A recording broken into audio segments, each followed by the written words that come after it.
Ser podcast. On est bien peu de choses et mon ami la rose me l'a dit ce matin. À l'aurore je suis née, baptisée de rosée, je me suis épanouie, heureuse et amoureuse, au rayon du soleil, me suis fermée la nuit, me suis réveillée vieille. Pourtant j'étais très belle. Mon ami Lagos se titula esta canción francesa, muy bonita, interpretada por François Hardy, que ha fallecido este pasado mes de junio. Una canción con una reflexión filosófica sobre lo frágil y efímero de la vida. Gustavo Martín Garzo, bienvenido a La Hora Extra. Es un placer estar aquí contigo. Un placer recibirte aquí en los estudios de Radio Madrid. Las protagonistas del Cuarto de los Sombreros, que acabas de publicar con Galaxia Gutenberg, vivían en ese mundo de la canción en que viven todas las parejas que se aman. Leo, las protagonistas son Paulina, que antes de morir ha escrito un libro sobre ellas dos, sobre la relación que mantuvieron, y Carmiña, una septuagenaria que considera que esa historia es inventada. El Cuarto de los Sombreros tiene una segunda parte, una segunda historia, La Mentirosa, en la que vamos a entrar luego. Las dos atravesadas por la verdad y la mentira, la ficción y la realidad, vivir, amar, soñar, buscar la belleza, morir, resucitar, temas que son muy recurrentes en tus obras. Enseguida te pregunto por todos ellos, pero así en general, ¿cuál es el punto de partida de este libro, Gustavo? Es difícil saber qué es lo que provoca que empieces a escribir un libro. Entonces yo creo que la escritura es algo así como una aventura, ¿no? Y entonces sí, el escritor siempre es un poco como un vagabundo, alguien que se ve, digamos, arrebatado del lugar en el que está por algo que no entiende, no termina de entender muy bien, pero es algo que le obliga a iniciar un camino que no sabe a dónde le lleva ni lo que le espera en él, ¿no? Y entonces la escritura es ese proceso de descubrimiento de alguna manera, ¿no? Yo creo que de alguna forma bien podemos decir que escribir es un poco despertar cosas que están dormidas. Y entonces según vas escribiendo van despertando esas cosas que no sabías que estaban ahí, pero obviamente estaban en ti, ¿no? Y al despertar cobran vida, ¿no? Cosas que no siempre son reales. No, claro, porque ese mundo un poco de lo real, habría que preguntarse qué es la realidad. La realidad es... Normalmente cuando hablamos de realidad hablamos de aquello que podemos ver, que podemos tocar, que podemos con los sentidos, percibir con los sentidos, pero más allá, digamos, de esa vida visible, por decirlo así, hay una vida que no es visible.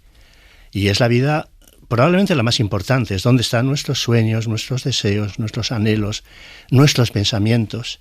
Y entonces yo creo que fundamentalmente la tarea de la literatura es explorar, digamos, esa vida escondida, esa vida invisible, esa vida oculta, ¿no? En el epitafio de Paulina leemos amor omnia, el amor lo era todo. Paulina cree que no hay otra forma de vida que el amor solo es un niño que juega. Reflexionas mucho en estas dos historias sobre lo que es el amor. El amor nos hace desgraciados, pero no podemos prescindir de él, Leo. No hay felicidad en el amor es sufrimiento, el amor es la desgracia. También en La Mentirosa se insiste en que el amor está lleno de dolor, de niños que nacen cuando no deben, de promesas que nunca se cumplen. Te he escuchado más de una vez decir que vivimos para amar y ser amados, ergo vivimos para sufrir. Bueno, en parte sí, pero yo creo que has hecho una selección un poco, en fin, sesgada. Sí. Es decir, es verdad que aparece todo eso, pero a la vez el amor es una de las fuentes más ciertas, digamos, de felicidad, clarísimamente, ¿no? Y por eso lo buscamos. En efecto, hay un momento, un personaje de la novela, ¿no?, que dice algo así, es decir, ve una pareja, me parece que al comienzo de la novela, una pareja que están como discutiendo, y entonces hace una reflexión, algo así como, ninguna pareja es feliz y sin embargo se empeñan en vivir juntas, ¿no? El amor nos hace desgraciados y sin embargo no podemos prescindir de él. ¿Qué pasa aquí con esto que nosotros llamamos amor, ¿no? Yo creo que esa pregunta es la pregunta que es verdad que centra absolutamente el libro, la pregunta por el amor, pero no una pregunta tanto desde un punto de vista psicológico, sociológico, es decir, sobre las consecuencias que puede tener, ¿no? Hoy tiene muy mala prensa el amor porque realmente se habla precisamente de ese lado, del lado sombrío, de todas las cosas oscuras, digamos, a las que lleva, ¿no? Pero no es solamente eso, ¿no? Es decir, El amor, en el fondo, para mí es como entrar en el mundo de la fábula. Y por eso no puedes prescindir de él, porque lo que vives en esos instantes es algo que en ningún otro momento vives. Y en la medida en que lo has vivido, lo único que quieres es repetirlo, clarísimamente. Mira, hay algo que una vez este poeta vanguardista, Juan Hidalgo, contó una anécdota muy hermosa, ¿no? Y a la vez muy simple, ¿no? Cuando era niño en La Mancha, entonces iba con su madre pues a la tienda de ultramarinos que había, digamos, en ese pueblo, y entonces después de su madre hacer las compras, el niño o los niños todos se quedaban allí esperando, y entonces decían, ¿y el algo? Y entonces normalmente el algo era pues unos caramelos de anís, una barrita de regaliz, etcétera, etcétera, ¿no? Entonces, José María Parreño, que es un poeta también excelente, analizando un poco esta frase, él dice que el arte debe dar siempre ese algo.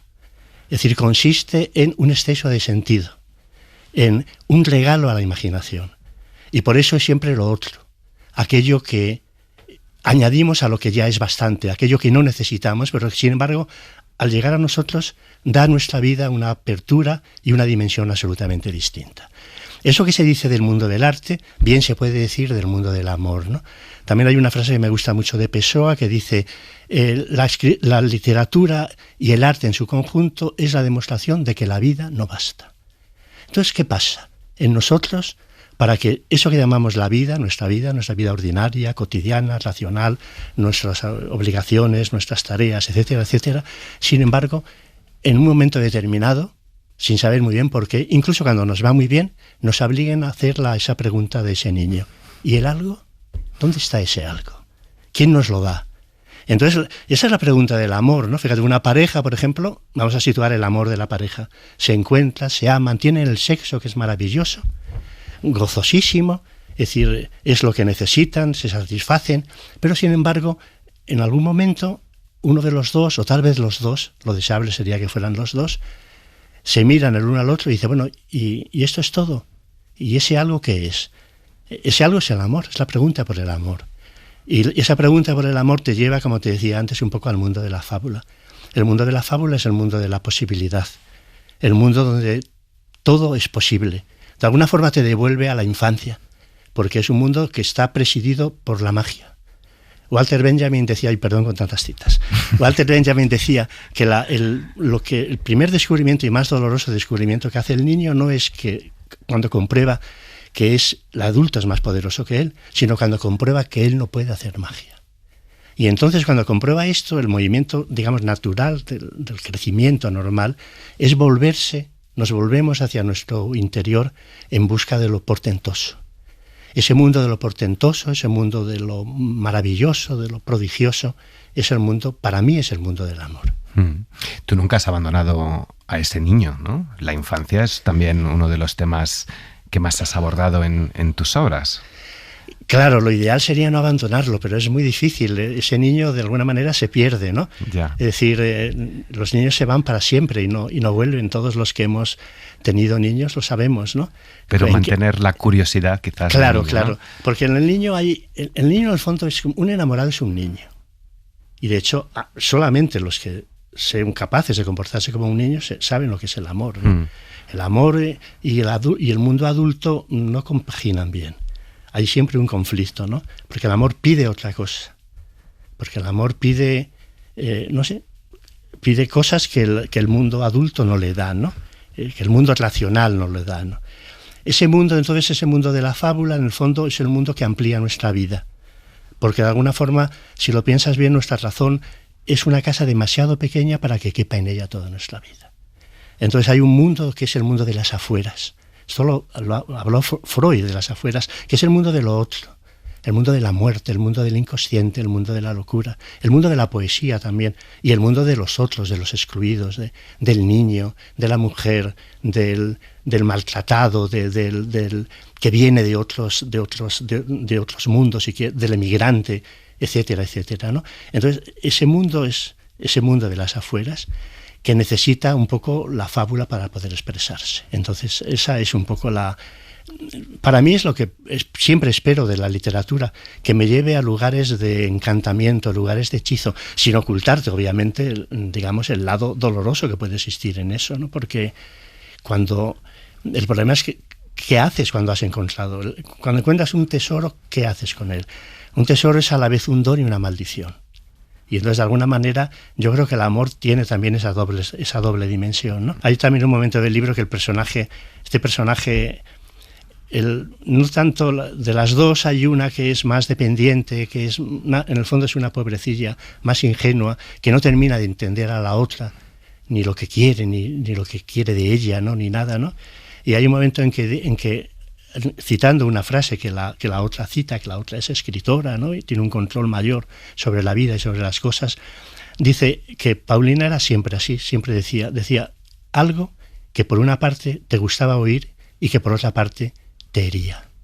Entonces la literatura te hace feliz y a la vez te hiere, te cura y te hiere a la vez. Ese es un misterio, pero ¿qué le vamos a hacer? La literatura, como la vida, sirve para guardar falsos tesoros en lugares que no existen, entiendo. Sí. ¿Y es el amor lo único real en ese mundo de sueños, de fábula? Yo creo que sí. Yo creo que realmente cuando se ama es el momento un poco de plenitud.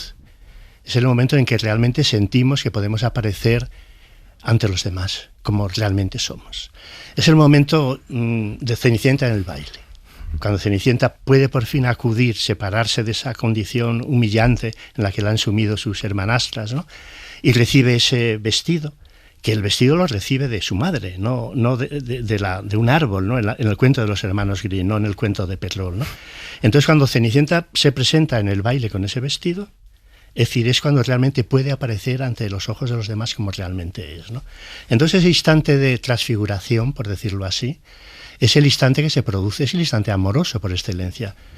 ¿Cómo miramos a la persona que amamos? Como un ser que no sabemos de dónde viene, como un ser resplandeciente que ha llegado a nuestra vida, no sabemos si para poner, la pone todo a patas arriba, pero no sabemos tampoco si para bien o para mal, y naturalmente esperamos que ese ser nos vea a nosotros de la misma manera que nosotros le estamos viendo a él, ¿no? Esto es lo que hay. Del cuarto de los sombreros, donde ocurren esas cosas fascinantes, a una gruta en la segunda historia, donde también ocurren cosas fascinantes, en La mentirosa nos llevas a la segunda mitad del siglo XIX, a Nevers, donde se producen una serie de apariciones como las de Lourdes. Monseñor está escribiendo también un libro sobre Bernadette, un libro, dice la niña, que cuenta cosas que o no son verdad o no son como sucedieron.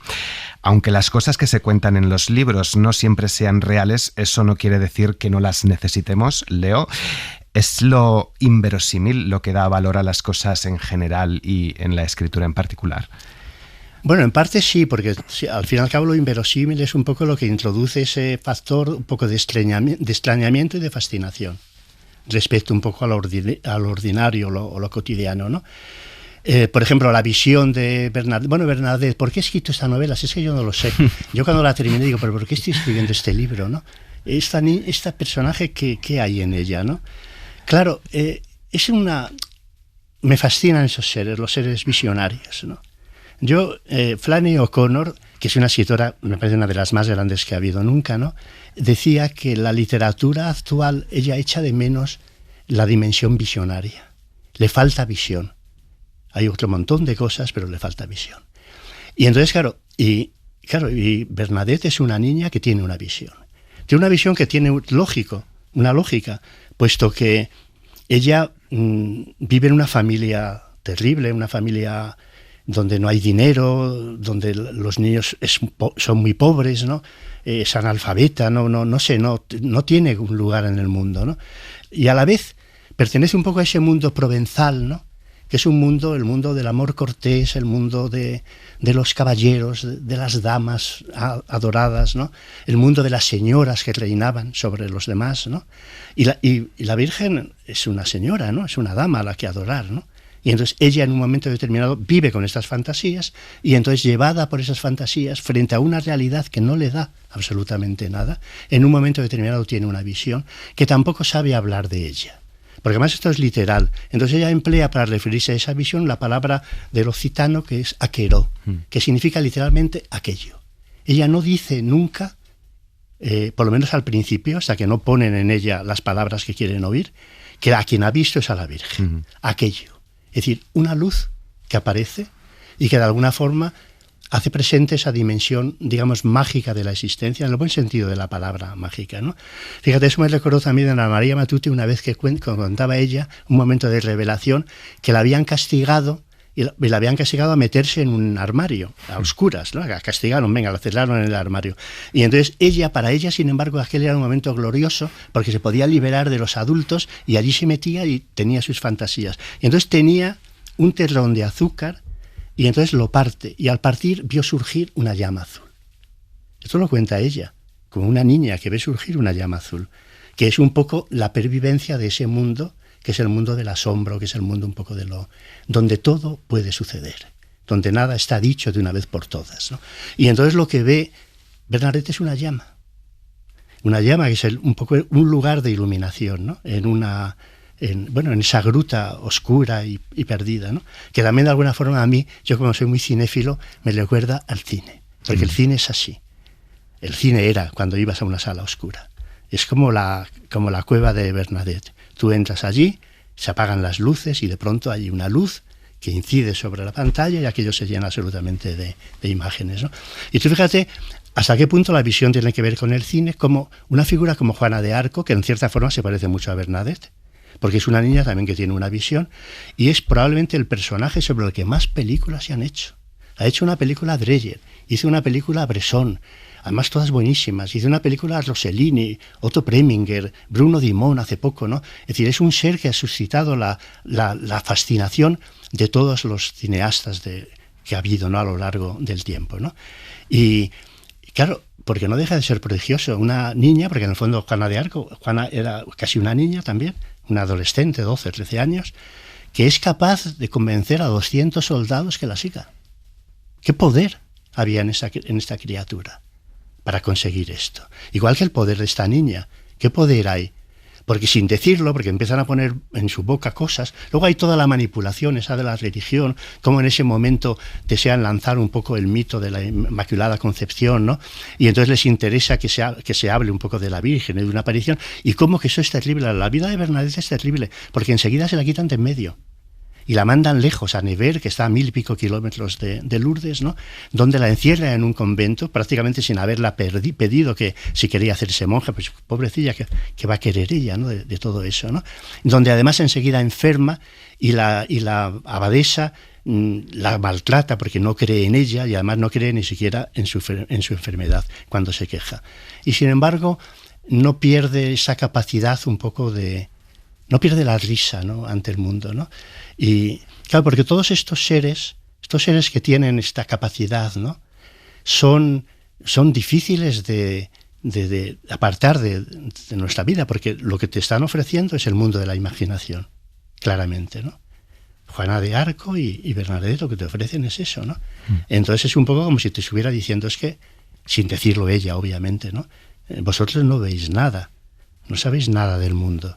Es decir, no podéis ver lo que yo veo con mis ojos, ¿no? Somos todos actores de teatro acostumbrados a llevar máscaras desde pequeños y vivimos desde hace años instalados en el control del relato. Quiero decir, hablas un poco de la tradición oral, del primer surgimiento de las comunidades que probablemente fueron en torno a un fuego, a esa llama, para contar historias unos a otros, ¿no? El teatro y después el cine.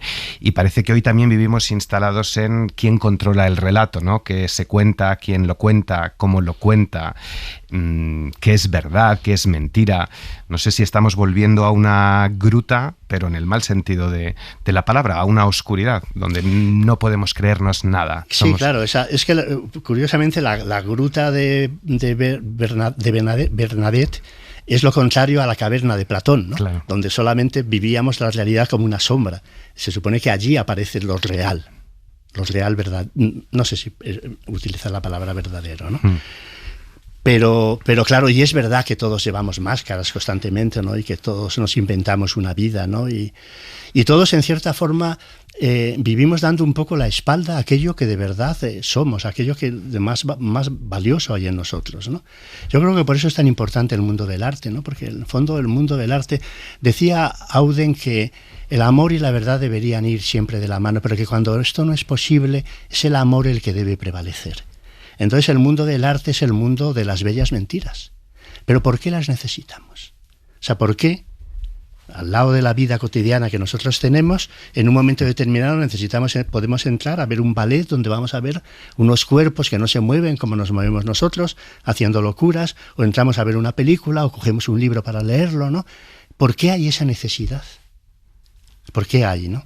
Y entonces, en el fondo, todo ese mundo un poco de la fantasía, todo ese mundo de la fábula, ¿no? Entonces habla de esta necesidad, de esa necesidad amorosa, abiertamente, ¿no? Entonces, y hay cosas que el amor nos pide que sean ciertas, que sean reales y no son verdad, ¿no?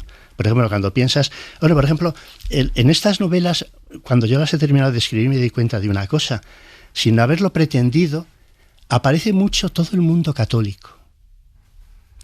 Es decir, yo creo que con el catolicismo estamos cometiendo una gran injusticia. Claro, con razón, porque el catolicismo ha representado lo peor, cuando ha estado vinculado, digamos, al franquismo, en fin, a lo más oscuro, a lo más terrible, a la represión, etc.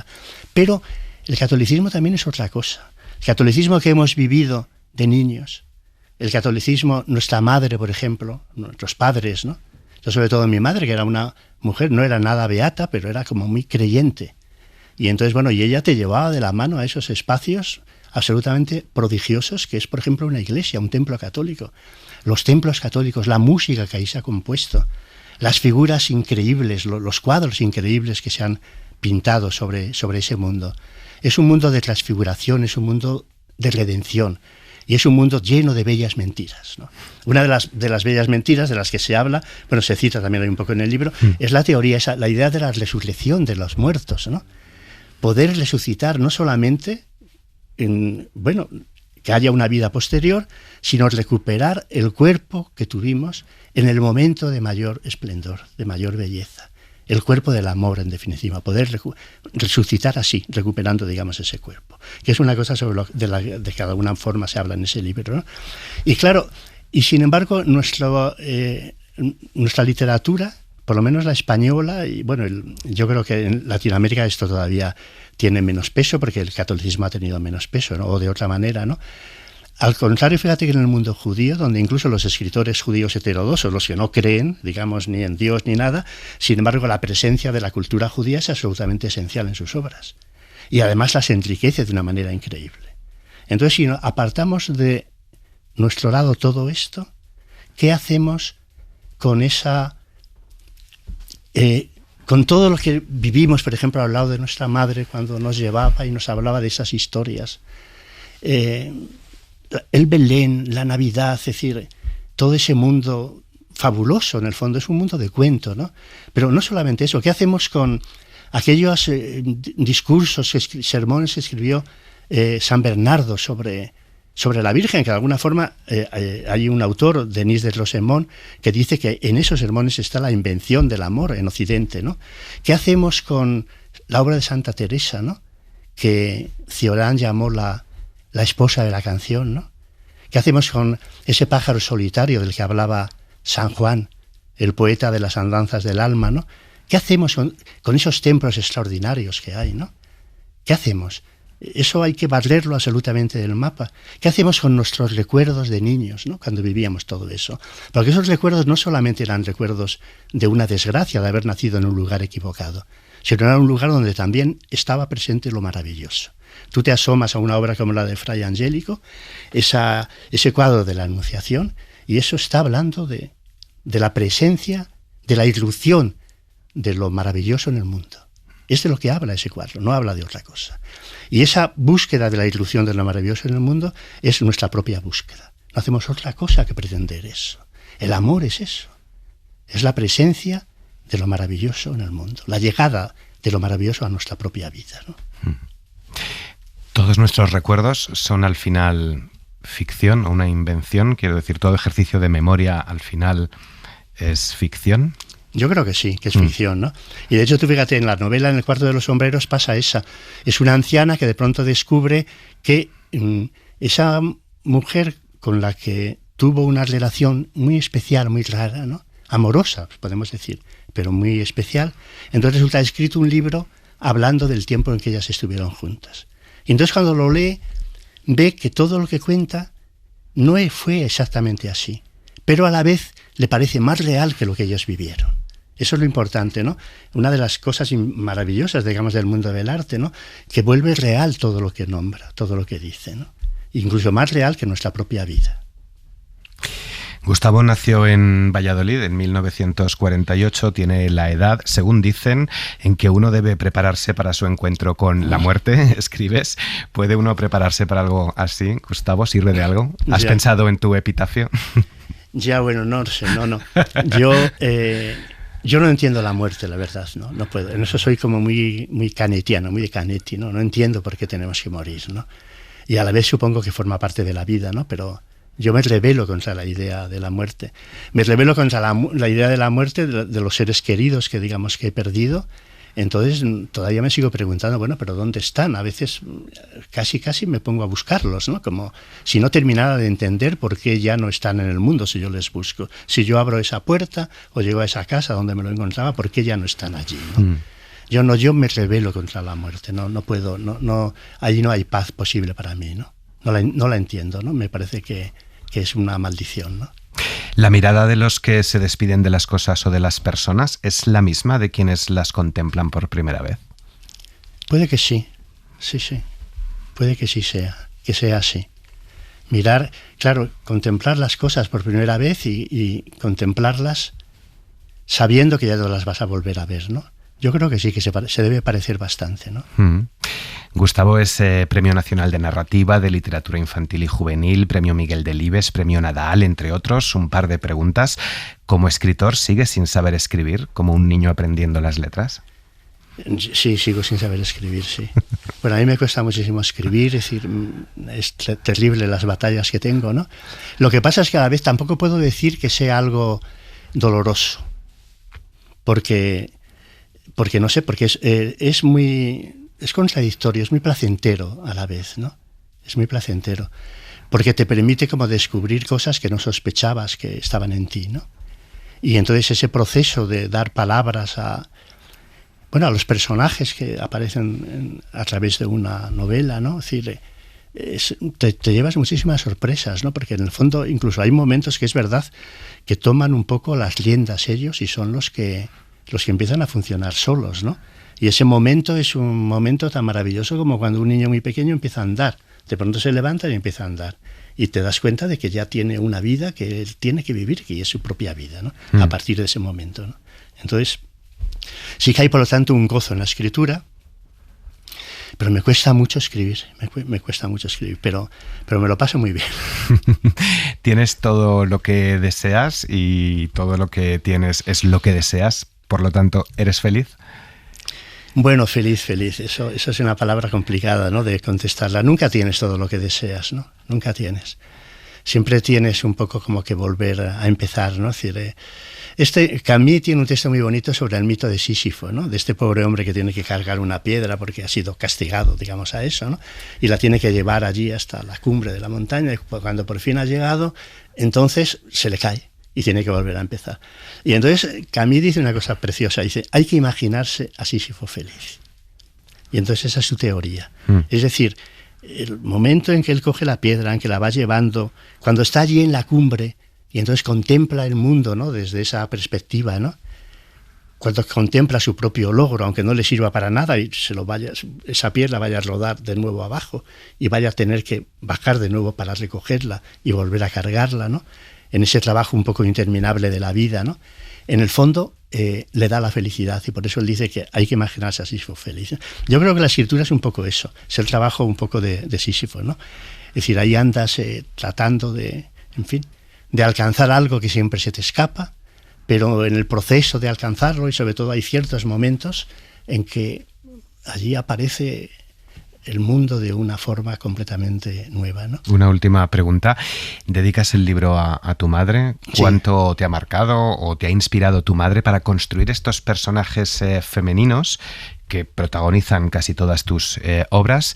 Y no sé si también ese mundo de la mujer, que entiendo que te fascina, has tenido también que deconstruirlo, como hemos deconstruido el amor romántico. Ya, no mucho, me ha marcado mucho, obviamente, ¿no? Es decir, claro, tú fíjate, la dedicatoria, bueno, pues dice que a mi madre que guardaba las llaves del primer jardín, ¿no? Me parece algo así, ¿no? Y es verdad que ese amor primero es un amor absolutamente esencial, digamos, en la vida, ¿no? Y yo creo que te marca para siempre, ¿no? No quiere decir que no haya otros amores, que haya un único jardín, pero el primer jardín es suyo. Es el ser que te ha dado la vida y es el ser que, en fin, supongo que si has tenido la suerte que he tenido yo de haberse sentido feliz de tenerte en sus brazos y de contarte historias y de contarte cuentos, es una criatura que no puedes olvidar, a la que necesariamente, digamos, vas a volver siempre, ¿no? Y entonces, bueno, y que luego te esperará disfrazada, a lo mejor incluso en parte en tus siguientes amores, ¿no? Claro que sí, que de alguna forma son un eco de eso que has podido vivir, ¿no? Pero bueno, en todo caso el amor es muy grande y cabe absolutamente todo, ¿no? Todo pasa tan deprisa que no hay tiempo de aprender a vivir. Gustavo Martín Garzo, una vida solo está vacía si falta el amor. Te deseamos mucho amor y muchas gracias por haber estado en La Hora Extra. Bueno, muchas gracias a ti.